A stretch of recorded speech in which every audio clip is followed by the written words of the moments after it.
Asibuyele emuva phansi ngokuhlukumeza insango babebhema kahle omkhulu maybe kanye ngonyaka ugqoka ibheshu nembadada ngidi isiko lami phela amasule bedume ngokuhloniphana nokuphana sahlephulelana inyoni noma kuyijiyane. Usuku olukhulu ke namhlanje eParliament noma ke lapha ke kuyicommittee ebizwa nje ke lapha ke iParliament elibizwa nge-ad hoc committee nokuyiyona ke ebhekelele nje ke lapha ke bakithi njengoba kwethulwa ke lobu bufakazi bokubulawa kwabantu noma kwenkohlakalo obethulwa ngumnomzane nje ke lapha ke uNhlanhla Mkhwanazi. Namhlanje kulande kuGeneral uSibiya. uGeneral uSibiya kubandakanyeka noma kuthinteka ke emacaleni amaningi nje ke lapha ke bakithi enkohlakalo. Naye uNhlanhla Mkhwanazi wake kwaliveza ke lele lokuthi ke uSibiya kungomunye kwabantu ke futhi okhona kula ke genge ke ekhohlakeleyo. uGeneral Mkhwanazi uswabethula kobakho ubufakazi kwedlula. Namhlanje kulandwe yena ke uSibiya ongusekela nje ke lapha ke bakithi ke emaphoyiseni.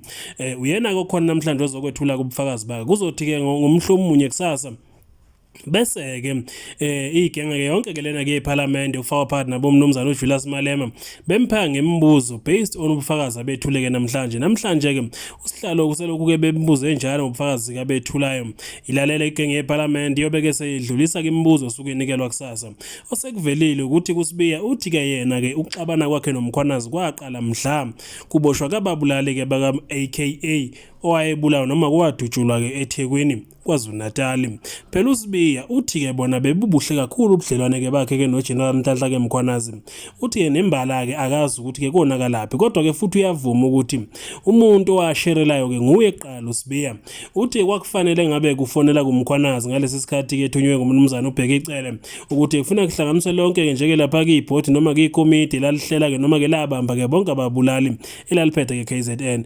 Uthi ke iphutha lenza yena lokuthi ke afonele ke uGeneral noma nje ke lapha ke bakithi ke usekela ke kaGeneral uNhlanhla Mkhwanazi wangafonela uNhlanhla Mkhwanazi. Uthi ngokomthetho kwakufanele ke ni ucinga lithatha lihlomeke kuGeneral uNhlanhla Mkhwanazi.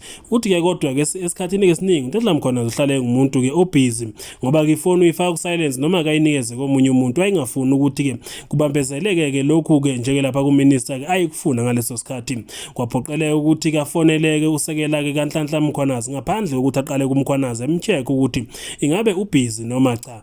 Uthi ngatshela kusekela ke wakhe ngamtshela ngakho konke ke nje ke lapha kumnumzane kuBheka icele akudingayo. Lona ke wabe sekuthathe kusa kuMkhwanazi emtshela ukuthi kufonelwe nguSibiya kuthiwa ke makenze 1 2 3. Kuthiwa kuMkhwanazi wabeke sethatha kucingo noma kwabeke setshela kusekela wakhe ukuthi akahambisani ke nendlela okwenzeke ngayo. Usekela wabuyela back kuSibiya wamtshela ukuthi ke Sibiya kuzofanele ukuthi ke ufonele nje ke lapha kuGeneral ke nje kuProvisional Commission kuPC umchazela ngakho konke obukade kungitshela khona. Uthi ke nembala ngavuma ngathi ke kulungile ngizomfonela kumnumzana kuMkhwanazi.